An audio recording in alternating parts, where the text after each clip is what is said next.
Welcome back to Coremates, Day 9 of our December series. If you're here again, sitting with us, thinking with us, breathing with us, just know this: we feel you. We really do. Today, Elen and I are stepping into a theme that sits so close to the heart and yet somehow feels the furthest away for so many people. Self-trust. Not self-love. Not confidence. Not believing in yourself in that Pinterest motivational quote way. We're talking about the quiet, private relationship you have with your own mind. The one no one sees. The one that shapes everything: your decisions, your relationships, your peace, your chaos, your boundaries, your voice. And the truth is, most people trust everyone but themselves. We trust experts. We trust strangers on the internet. We trust partners who've disappointed us, family members who never really understood us, friends who don't even live inside our values. But when it comes to trusting our own inner signals, our instincts, our body's reactions, our emotional truth, we hesitate. We overthink. We negotiate with ourselves. Self-trust is the relationship we were supposed to build first. And yet, for many of us, it's the one that ended up ignored, interrupted, or dismantled somewhere along the way. Exactly. It's like we learned how to perform way before we learned how to listen. We were taught how to be good, how to be agreeable, how to be logical, how to be polite, but not how to honor what we feel inside when something doesn't sit right. And you know what's wild? Most adults carry this low-grade anxiety, not because life is unstable, but because they don't trust their own capacity to navigate it. Yes. And that's why today's conversation matters. Not in a dramatic, life-changing way, but in a deeply human, December way, where things feel softer, more honest, more intentional. We want to understand, why is self-trust so hard to build? Where does the fracture happen? What does it actually feel like when you don't trust yourself? And how do you begin slowly, kindly repairing that relationship? Because self-trust isn't a skill, it's a homecoming. And if you're listening today, maybe some part of you, even a small one, is ready to come back home to yourself. Let's go there together. Okay, so before we go anywhere deep, I think we need to do something people rarely do. Actually define self-trust. Because everyone talks about it like it's this mystical, spiritual concept, but it's actually incredibly practical. It's the foundation of every decision you make or avoid. Yes. And people mistake self-trust for confidence. And they're not the same thing. Confidence is, I believe I can. Self-trust is, I believe myself. Huge difference. Exactly. Self-trust is what happens when your brain and your body finally agree on one thing. I'm not going to abandon myself anymore. It's psychological safety, but internal. It's your nervous system saying, I'm safe with the choices I make. I'm safe with my voice. I'm safe with my own truth. And it shows up in tiny moments. Like, self-trust is when you say you'll rest. And you actually rest. Self-trust is when you say you're done with someone. And you stay done. Self-trust is when your intuition whispers something's off, and you don't gaslight yourself into staying. I think one of the clearest signs of self-trust is this. You stop negotiating with your own boundaries. You stop talking yourself out of what you already know. You stop sending those draft messages to 5 friends asking, does this sound okay? You trust that it is okay, because it's yours. Yes, the committee of advisors in your phone. When you don't trust yourself, you outsource every decision. What to do, what to say, what to feel. You don't realize how exhausting it is until you stop doing it. Psychology calls this externalized authority. Instead of checking in with your internal compass, you constantly look outward. Am I doing this right? Will they be upset? Does anyone approve? Is this the good choice? And every time you do that, your brain learns. Oh, she doesn't trust us. We must be unreliable, which builds a loop. The less you trust yourself, the more you doubt. And the more you doubt, the less you trust yourself. It's like walking on a floor that keeps changing underneath you. But here's the part one want people to hear, really hear. Self-trust isn't a personality trait. It's a relationship. You build it slowly, like you build trust with a person. You keep promises to yourself. You listen when something feels wrong. You take yourself seriously. You protect your own internal experience, even when others don't understand. It's choosing yourself in small ways until choosing yourself becomes natural. Until your body stops flinching at your own truth. Until your mind stops treating you like a threat or a risk. And until your life begins to reflect that internal alignment. You speak differently. You love differently. You leave differently. You rest differently. Because you're no longer operating from fear. You're operating from partnership with yourself. You know, people talk about building self-trust like it's a skill you download. But they rarely talk about why it breaks in the first place. And self-trust doesn't just vanish, something cracks it. Slowly. Quietly. Repeatedly. Exactly. Self-trust breaks the same way a relationship breaks. Not because of one explosion, but because of micro-betrayals over time. And those micro-betrayals often start in childhood, long before we even know what the word trust means. When you grow up hearing you're too sensitive, that's nothing to cry about, don't make a scene, what you learn is an emotional regulation. You learn emotional self-abandonment. Your body says, I'm hurting. And the adults say, no, you're not. So the first person you ever stop believing is yourself. And it continues. You feel tired, but you say yes. You feel uncomfortable, but you stay. You feel disrespected, but you smooth it over. Those moments seem small, but every time you override your inner voice, you teach yourself. Someone else knows better than me. This is why so many adults struggle with tiny decisions. What do I want to eat? Do I actually like this person? Should I take this job? It's not indecision. It's the echo of years of being trained to second-guess your own signals. Yes. And there's another part nobody talks about. Self-trust often breaks because we've been rewarded for betraying ourselves. That part. Society praises the self-abandoners. The girl who never complains. The man who pushes through. The employee who takes on extra work. The friend who's always available. We applaud people for ignoring their limits and then wonder why they feel lost. And relationships can break it too. Not just the dramatic ones, even the soft ones. When you're with someone who gets defensive when you express a need, or someone who minimizes your feelings, or someone who makes you explain yourself over and over. You start to distrust your own perception. You start thinking, maybe I'm overreacting. Maybe I imagined it. And suddenly, your inner compass isn't pointing anywhere. And this is something I wish more people understood. Self-trust doesn't break because you made bad decisions. Self-trust breaks because you were taught not to trust your perception of reality. Yes. Self-trust shatters when your intuition is punished. When your boundaries are mocked. When your feelings are dismissed. When your honesty is met with silence or anger. And over time, your nervous system learns that listening to yourself is dangerous. And that's the saddest part. People think they're broken, but they're actually incredibly adapted. Their self-doubt was a survival strategy, a very intelligent one. If speaking up caused conflict, your brain learned to go quiet. If saying no caused guilt, your brain learned to say yes. If expressing sadness made you too much, your brain learned to hide. Your self-trust didn't fail you. It protected you in the environments where you had no power. Yes, self-trust doesn't break because you're weak. It breaks because you're human. And because, at some point, the world wasn't a safe place for your truth.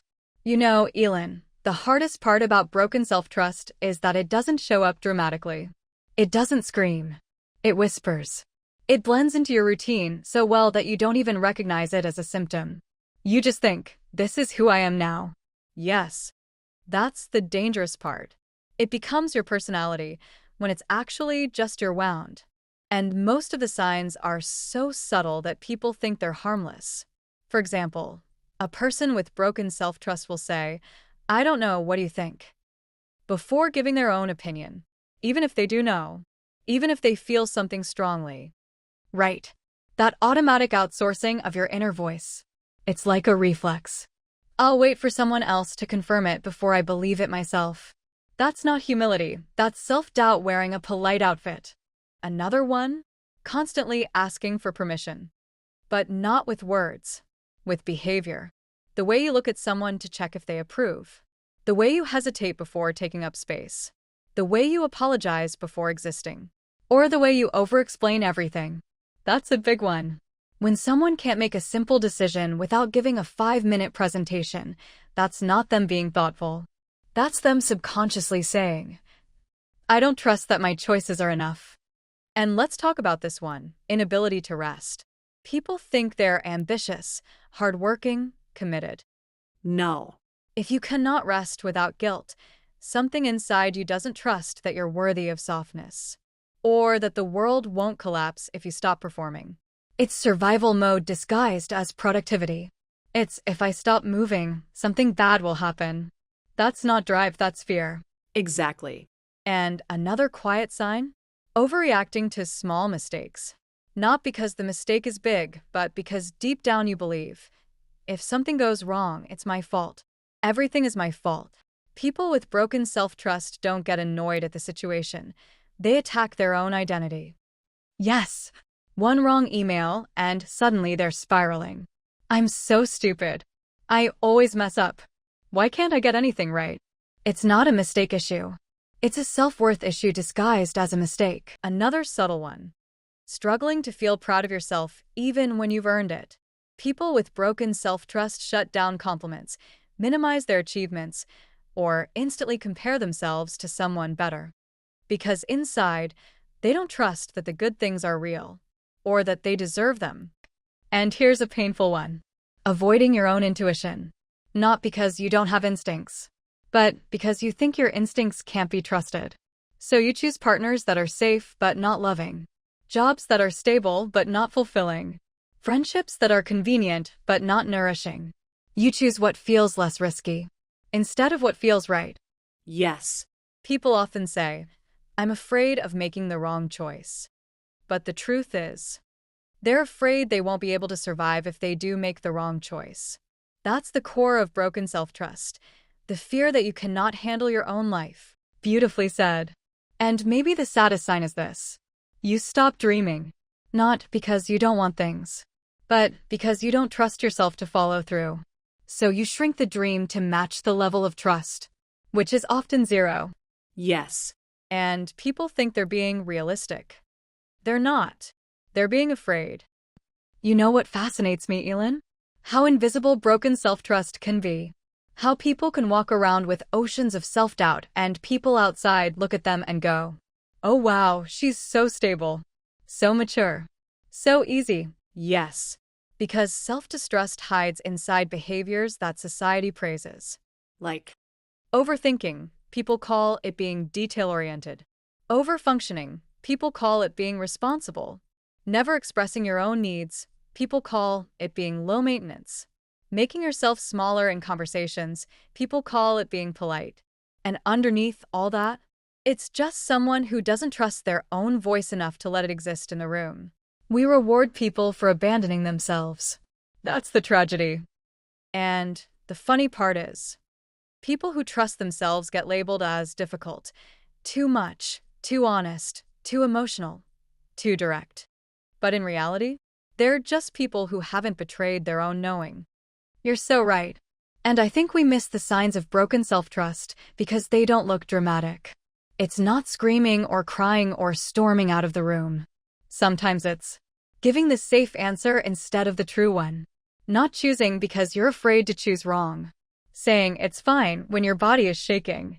Thinking everyone else is smarter than you. Only feeling safe when someone else approves your decision. Mistaking silence for peace when it's actually fear. All of this looks calm from the outside. But on the inside, it's a person constantly negotiating against themselves. Let me add another one. Self-distrust often looks like being the reliable one. The girl who remembers everything. The woman who prepares for every possibility. The one who never makes a scene. The one who carries everyone's emotional weight. People call her solid. But often she's terrified of dropping the ball because she thinks one mistake means she's unworthy of love or respect. Oh, say that again. That's the core. Self-distrust isn't loud. It's obedient. exactly. And you know what else? We grow up being praised for the wrong things. We get praised for being easy, for being quiet, for being agreeable, for not asking too much, for understanding, for being the child who doesn't cause trouble, for being the partner who doesn't complain, for being the employee who says yes to everything. We confuse tolerance with strength. We confuse self-abandonment with maturity. And that's how broken self-trust slips right through the cracks.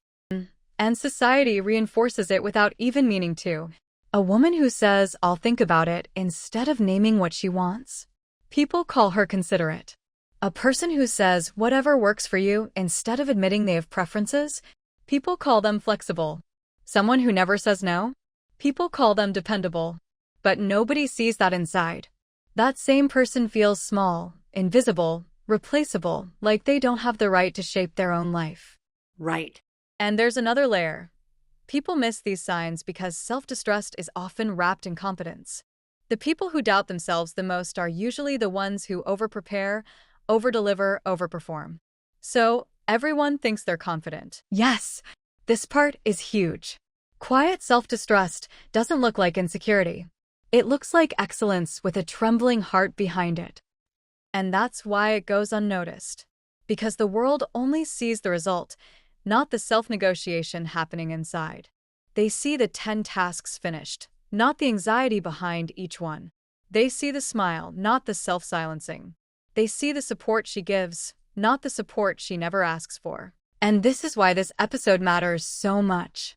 Because people don't realize how many of their daily habits are actually symptoms of broken self-trust. Not drama. Not chaos. Not spiraling. Just quiet, subtle self-betrayals that go on for years. And the moment people understand this, they suddenly see their life with a different kind of honesty. A softer honesty. A forgiving honesty. One that says, "Oh, this wasn't weakness. This was survival." You know, rebuilding self-trust isn't this dramatic new year, new me thing people imagine. It's not a makeover. It's not a declaration. It's not even a decision. It's a relationship you slowly rebuild with yourself, like someone coming back home with flowers after years of distance. Quiet, careful, consistent. Yes. And I think people overcomplicate it.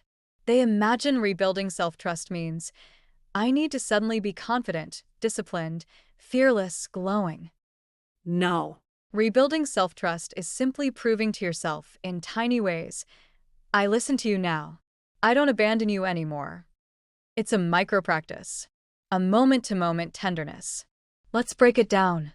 Because people need something practical, something they can literally start today. 1. Keep one small promise a day. 1. Not 5. Not 8. Not a whole self-care routine. Just 1. Yes.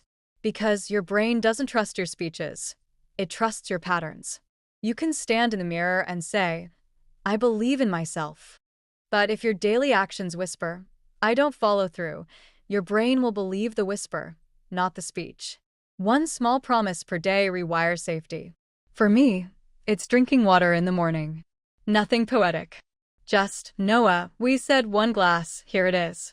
And my body goes, oh, she's actually here. For me, it's 5 minutes of silence. 5. If I can give myself 5 minutes, I can give myself a life. 2. Stop explaining your no. This is huge. When you've lost self-trust, you over-explain everything because you're trying to earn permission to exist. But rebuilding self-trust means learning to say, no, because I feel no. Full stop. Not a thesis. Not an apology. I always say, people who love you don't need an explanation. People who don't love you won't accept one. So why waste your life justifying your boundaries? 3. Listen to the first whisper, not the third collapse. Your body always tells the truth first. You feel the first whisper when something is off. The stomach drop. The hesitation. The little in your chest. Most people ignore it until life has to scream. Rebuilding self-trust means responding to the first whisper. I don't like this. I'm tired. I need rest. I feel disrespected. This isn't my pace. I want something else. Not waiting until you hit burnout, heartbreak, resentment, or numbness. 4. Do one thing a day that aligns with your future self, not your fears. Fear will always offer you the safest, smallest option. But your future self always asks gently, Can you stretch just a little? Not dramatically, just enough to grow without bruising yourself. Exactly. People think rebuilding self-trust means taking huge leaps. No. Sometimes it's sending one application, or cleaning one corner of your room, or writing one paragraph. Small alignment builds massive trust. 5. Begin narrating your life internally in a kinder voice. Your inner voice is the home you live in. If that home is hostile, you will never feel safe, even when life is calm. Yes. And people don't realize, self-trust grows in environments of kindness, not pressure. You don't need a motivational drill sergeant. You need an inner friend who speaks like this. It's okay, we're trying. Let's rest, then continue. One step at a time. You're doing better than you think. Your brain heals where it feels safe. 6. Stop abandoning yourself for approval. If I could give one message to every listener, it's this. Every time you betray yourself to be liked, your self-trust fractures a little more. Every time you choose yourself, even quietly, self-trust stitches back together. Choosing yourself isn't selfish. It's maintenance. It's mental hygiene. It's emotional dignity. It's the foundation of an honest life. 7. Let your life shrink, then rebuild. People panic when life gets quiet. Fewer friends. Fewer obligations. Fewer distractions. But that quietness is where self-trust grows best. It's pruning, like cutting dead branches. Heartbreaking at first, but necessary. Once the noise clears, you can finally hear yourself. 8. Celebrate micro-courage. Rebuilding self-trust is not a big victory moment. It's a collection of tiny, brave moments you didn't notice. Not responding immediately. Leaving a message on read. Taking a break before you're broken. Speaking up once. Walking away once. Trying something new even when nervous. These are courage deposits. Yes, self-trust grows like interest. Quietly. Daily. Exponentially. 9. The last step, and the hardest. Forgive your past self. You cannot build self-trust while punishing the versions of you that didn't know better. She wasn't weak. She wasn't stupid. She wasn't failing. She was surviving. Forgiveness doesn't mean it didn't matter. It means it mattered, but you're safe now. Once your inner world hears that, self-trust blooms in places you thought were permanently closed. And that's the thing, isn't it? Rebuilding self-trust isn't loud or dramatic. It doesn't come with fireworks or some cinematic breakthrough. It comes in these tiny, almost invisible choices, the ones no one else sees, but you do. Yes. You start telling the truth to yourself again. You start listening when your body whispers, instead of waiting for it to scream. You start moving at your own pace, not at the pace you think the world expects from you. And little by little, this quiet respect for your own experience starts coming back. Exactly. Self-trust grows the way December light grows, slowly, softly, but enough to warm a room. And if today's episode leaves you with one thought, let it be this. You're not lost. You're just learning to believe yourself again. And you don't have to rebuild the whole house tonight. Just start by coming home to one small room inside yourself. Maybe the room where you tell the truth, or the room where you rest, or the room where you stop performing for people you don't trust. Yes, start there. December is the perfect month for this soft rebuilding. The quiet, the slowness, the reflection, it all supports you. So take one small step today. One honest moment. One gentle promise to yourself that you're actually going to keep. And that's enough. It's more than enough. Thank you for being here with us today. We'll meet again tomorrow for another quiet December conversation, another page in this small journey inward. Until then, be kind with yourself. Trust a little more than yesterday. And breathe.